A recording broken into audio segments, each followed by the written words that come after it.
Hey, welcome to Friday. Back off the mic there, Mr. H. How you guys doing today, huh? The 8th day of March. It's been a fast year, a slow year. As people complaining, I guess they always complain, right? Saying the year is going by too fast. I'm going to be honest with you. It feels like it's crawling by, but I don't know, 24 hours, right? 10 feet on the east side, 10 feet on the west side, or something like that. I'm trying to be clever. But hey, today is March the 8th, and it's a rough day. March the 8th, if you're a Western military in Asia. That's something I was thinking about earlier on Wednesday, believe it or not. Yeah. On March the 8th in 1916, we got the Battle of Jujalia. That's where the British were in Mesopotamia, now Iraq. They tried to slam their way up the middle to try and relieve a British garrison at Kut, and like one of the three battles that the Ottomans win in the last 3 centuries of their empire, they actually win. So the British, along with their Indian allies, didn't do so great on March the 8th. Yeah, major defeat. Even the Turks were wondering, how do we win this one? The Turks in 1916 are kind of like, the Cleveland Browns now. Hey, the Dutch had to surrender Indonesia on March 8th of 1942. Yep, Japanese came in there and just took over Indonesia. Dutch never stood a chance. Not that the Dutch were really loved by the Indonesians all that much. They did some really bad stuff, but wasn't like the Japanese were any better. And then on that same day, at the other part of Asia, the British surrender in Rangoon over in Burma. Yep, the Japanese kind of did the same thing they did at Singapore, or they're going to do at Singapore, right? They came through the jungles and nobody expected them to come in that way. Yep, especially not the British, so bad day for Western militaries in Asia. And it just keeps getting worse because on this day in 1965, the U.S. Marines land at Da Nang in Vietnam, the 9th Marine Expeditionary Force. It's the first major combat unit to go into Vietnam. Yep, 8 years of fun and games in Southeast Asia for the U.S. We all know how that turned out. So if today is your birthday, March 8th, do what you can to turn this around. Let's start making this a great day. In fact, you were born on this day, so it's already getting better.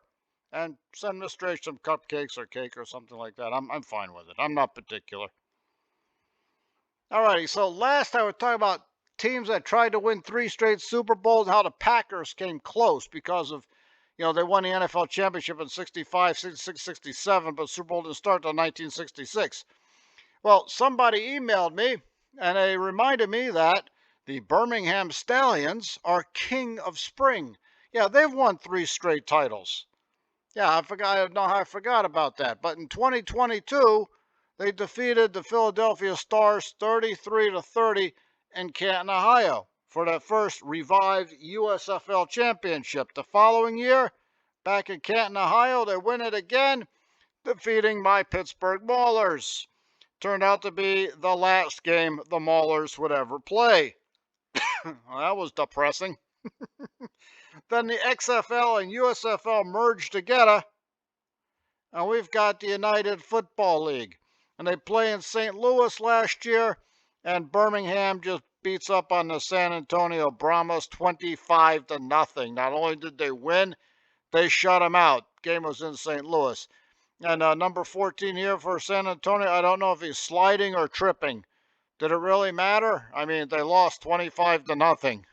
That's not good. Yeah, I know. They got there, didn't they? Yeah, you got there and got shut out in front of everybody on national television.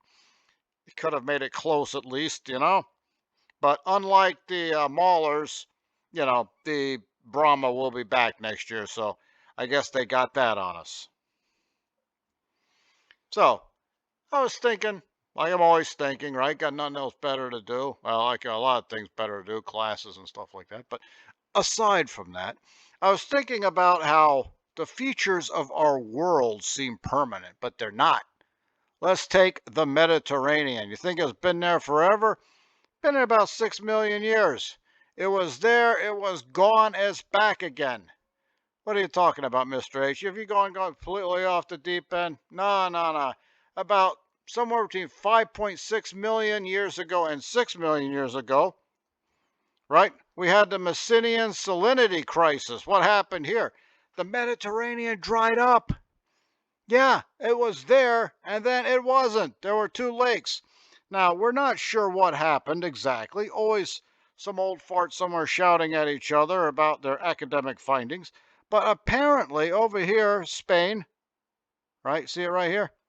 At the Strait of Gibraltar, whatever reason, the land rose or the silt or something built up there. So we're thinking the European, African, and North Atlantic plate might have slammed into each other, and we end up with a small mountain range. And when that happened, the Mediterranean was cut off from the Atlantic. And so what happens is that the ocean flow is stopped, and then the Mediterranean starts to dry up. Yeah, it actually dries up. As you can see, it turned into two pretty big lakes. And then then they became smaller and smaller and very salty lakes.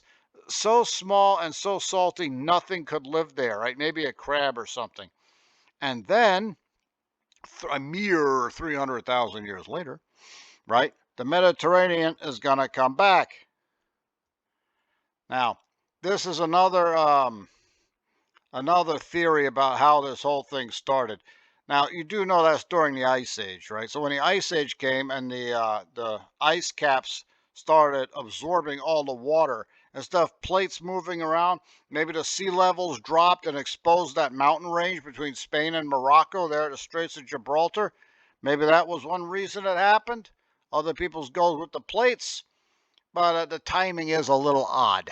You know, why would the plates move in only 300,000 years? Because when these tectonic plates are moving around, it's usually a lot longer than 300,000 years. So I'm kind of focusing on the Ice Age theory myself a little bit. So the ice soaks up the water like a sponge, so the water levels kind of drop. The slight mountain range there between Spain and Morocco comes up out of the water, and the Mediterranean ends up drying up. And there it is. That's what I think it would have looked like at the height of the Messina Salinity Crisis right here. As you can see, you're going to have animals from Africa coming into Europe, animals in Europe going into Africa. All right, look at this. This is going to be the Red Sea one day, but not yet. Euphrates over here, probably the Po River over there, Ebro River. So they're walking back and forth. So it wasn't like this was just some silt. This was actual land with animals running around on it. Kind of like Beringia over on the other side of Eurasia. You know, it wasn't just some land bridge. It was actually part of a continent, Europe or Africa, your pick. But it's connecting everything. So things had lived here for at least 300,000 years. So if we could ever, dive under there and take a good look around, you're going to find a lot of interesting fossils. And this is the area where the Mediterranean starts to come back. Now, obviously it came back because there's a Mediterranean, right? So over here where the Strait of Gibraltar is going to be, a lot of scientists theorize that for whatever reason, erosion, maybe the plates moving, the sea levels are rising up again with the glaciers melting, that that this land between Spain and Morocco, they're going to have this channel start to come through it, because the low part of the whole thing, and it's going to cause this river, and then the entire, or channel rather, then the entire Atlantic starts pouring in. And here's where people, it's weird how angry people get over weird things like this. Some people say it was a small channel and the water in the Mediterranean rose to what it is today. Other people say it was a massive deluge, right? And there's not only one but two places. Right here, the Strait of Gibraltar, right, fills up the west side. And over here, Sicily, Messina, is where the sentiment clogged up again, and we got the same thing happening. Channel, deluge, something, and then the other side of the Mediterranean fills up. Yeah, this is the Po River. Boy, that thing got smaller afterwards, didn't it? So they argue whether it was a deluge or just a small river trickling in. I'm going to go with the huge waterfall deluge theory, because hold up your hand a minute. Go ahead, straight ahead, parallel to the table, or ground or wherever you are right now, right? Not where you're driving. All right, now pull your fingers down. Now imagine that is east coast of North America. The ocean is pushing against it. There's nowhere to go because there's an entire continent behind it, right? Now pretend your hand is now that mountain range that used to be the Straits of Gibraltar. All right, so the ocean is pushing against it. What's behind it? Nothing. So it's going to make its way through eventually. It'll start off as a channel, like some people say, but it's going to turn into this waterfall eventually, right here that you're looking at. And it was so massive, right, that they think the entire Mediterranean refilled to what it looks like today within 2 years. So that's not a small channel. That's got to be a deluge, not only at the Strait of Gibraltar, but also over there around Sicily. But hey, that's just my opinion. So, Mr. H, sitting there thinking about lots of running water, and I'm getting thirsty thinking about it. So, you guys have yourself a fantastic day. And don't forget to like and subscribe. And hey, be nice to each other. Have a great day, and das vidanya.